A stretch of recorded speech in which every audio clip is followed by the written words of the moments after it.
Lori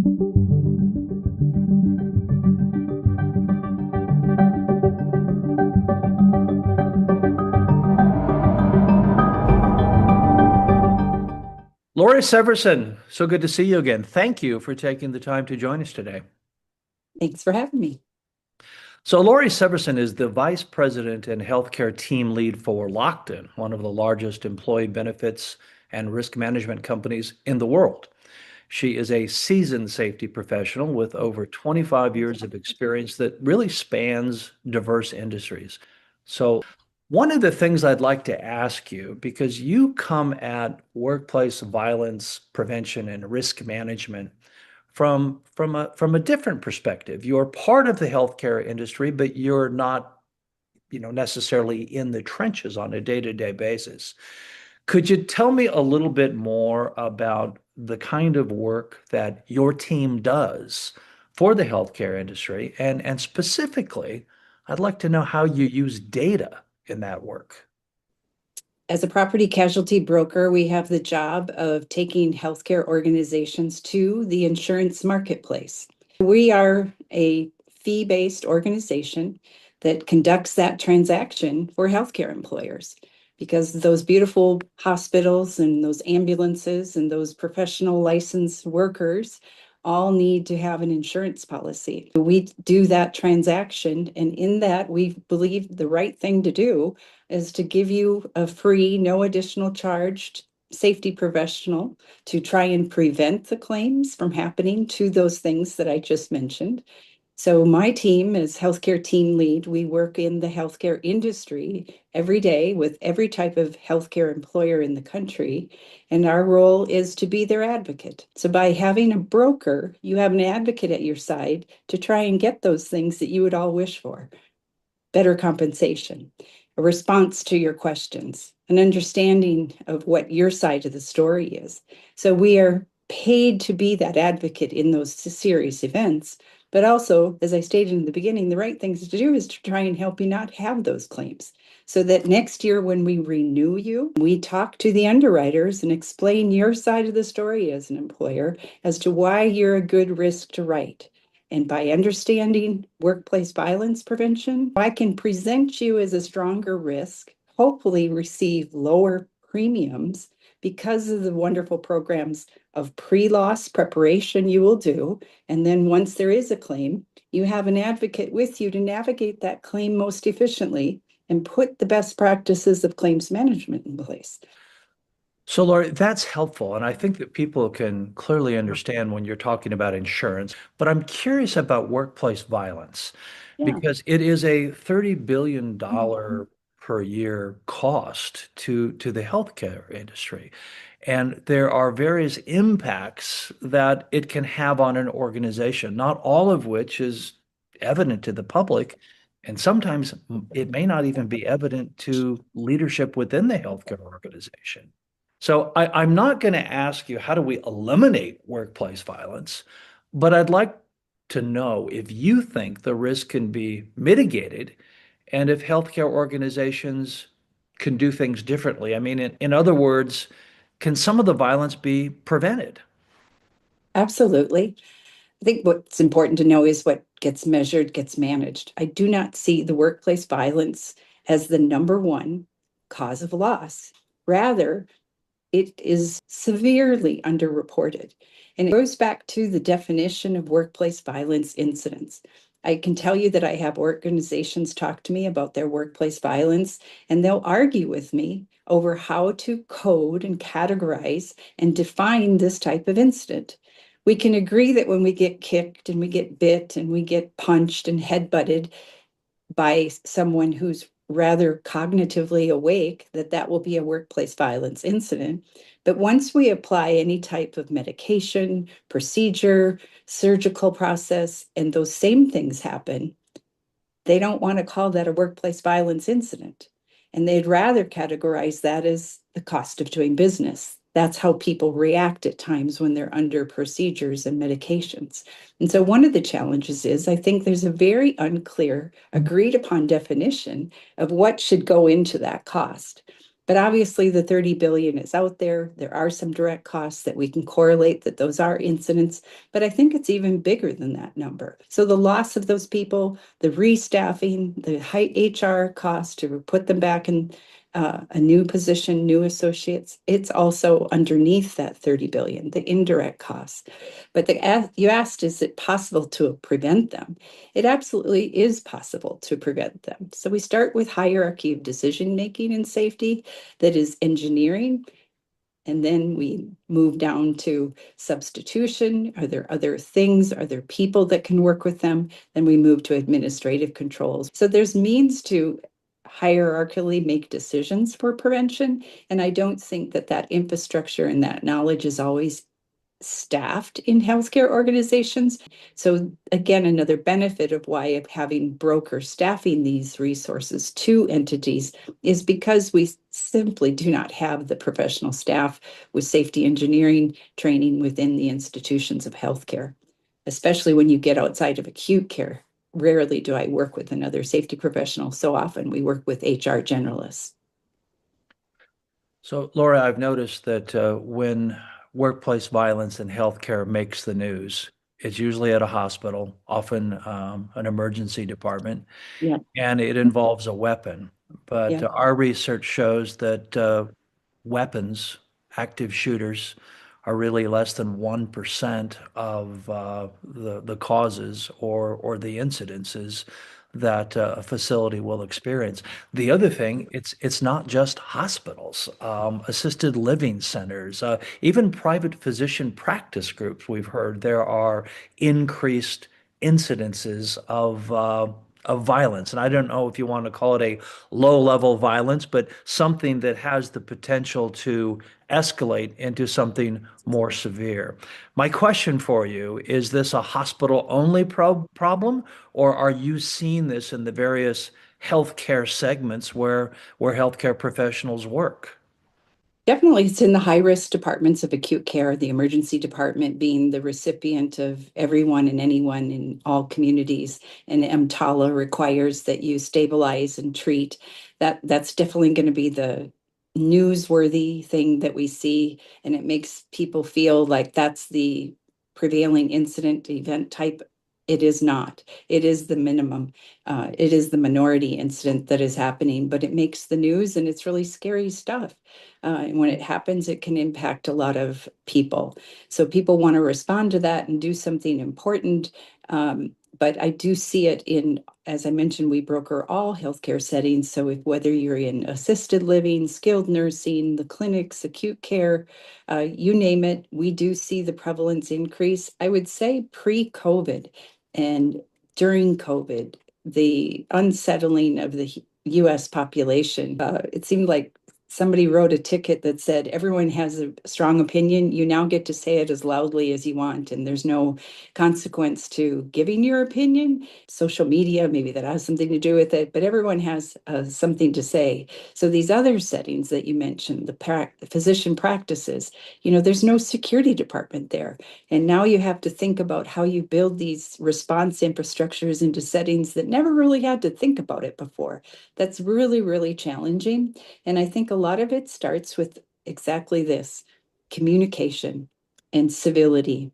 And we have to start establishing how we communicate and how we respond to one another. And you have to teach and enforce and get agreement from the population you serve as to how you will be treated.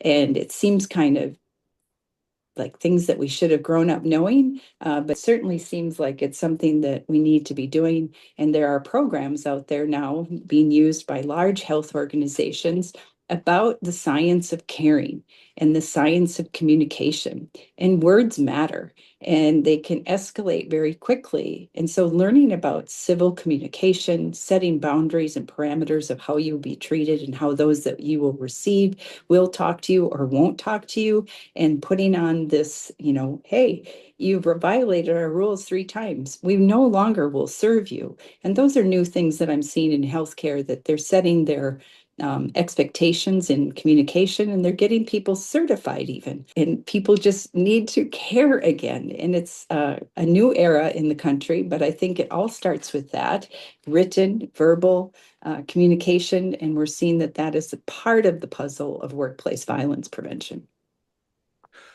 Lori, you mentioned um, the data story. I'm Yep. intrigued by that. Can you explain exactly what that means and maybe in the context of workplace violence? What is the data story? The data story is a 5 year look back at workers' compensation claims from 1 year to the next. And it tells me half the story. It's three data sets: what, when, and the cost tell half of the story.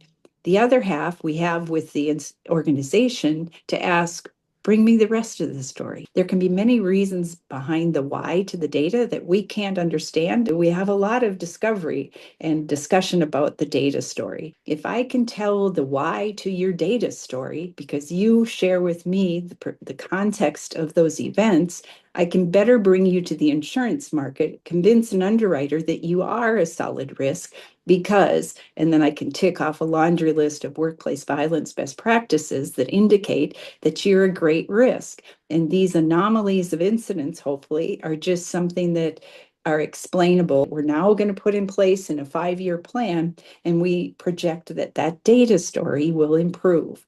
So we initially use the data story to get to know you. You tell me more about the institutional practices or the lack thereof, and then we agree to a plan to progress over time to be a better risk. It can improve it so that you have lower costs over time. So, Lori, 22 states have now passed legislation of some kind requiring hospitals and some healthcare facilities to provide more incident data and other kinds of data around workplace violence. I'm sure there's a story with that data. Do you look forward to seeing that kind of data? And what would a company like Lockton do with that data to help mitigate risk and help healthcare facilities save money? Data always has the challenge of the quality of the questions asked. We call it data garbage in, garbage out. The concern with data will be in unclear expectations of what they're asking. The tracking should have some sort of training applied so you understand what you're supposed to collect. And so if those are concise, clear, pretty easy to do, maybe it'll be beneficial enhancing supplementary data to the 5 year analytics that we do. It's depends on who keeps the data. What do they know and how well do they track it? I'm not opposed to more data. If it can help a state see the problem and then get to actionable steps, I'm all for it. I'm not always convinced in science of safety that numbers compel people to change or do anything. And I find that data is a wonderful part of the story, half of my story, but the more granular, actionable pieces come from the emotional context of which these events happen and the institution's understanding of them or their lack of understanding. Then and only then can I get to an actionable safety step that someone can do something about. So when you get to that human element, well, now you're talking about culture. And I've talked to plenty of healthcare organizations that, hey, they have a workplace violence prevention policy. By the way, in a survey done 3 years ago, 45% of hospitals did not have a policy that was updated or something that they could refer to. So I think some of them, I'm editorializing here, some of them probably check the box and say, yes, we have a workplace violence prevention policy. Some of them could even say, yes, we're collecting the data. But my question is, and you talked about actionable data, it seems to me that there may be a cultural disconnect or there needs to be a change in the culture so that people want to do something with the data to make it actionable, to reduce costs, to make people safer. Mhm. Um, so is it a cultural problem and how do you deal with that? I do think it's a cultural problem, and people have to be thirsty for the data. There is not a lot of thirst for, these statistics and who's the keeper. Because many times workplace violence is managed, as you said, through policy, procedure, a learning management tick box, and nobody has the full-time job. And so it falls into the cracks. And I think it's really important as a culture that you start to integrate the human element at the unit level. So I think initially you have that high level stratification. The workplace violence is happening in these two units. It's happening on Friday nights, and you have some unit then level safety huddles that talk about that and then talk about the after action review and reactionary team that will actually do something to challenge and make that event not as frequent or not as severe. It seems to me that you're almost talking about the science of safety. Is that a phrase that we can use? It is in my world. It is in my world. Yes. Talk to me about how the science of safety, how can it drive change? How can it make the data actionable? There's a level of risk in every community and every unit. And if you worked there a while, you know what the risk is. And it comes with an agreement of how are we going to assess the risk? What is the tool we're going to use that's going to kind of put a name and a level and a number around it that's going to tell us what's the probability. This is where science of safety comes in. So what's the probability of this event? And if I have this event, how severe is it going to be? And it can be minor from a scratch all the way up into a fatality.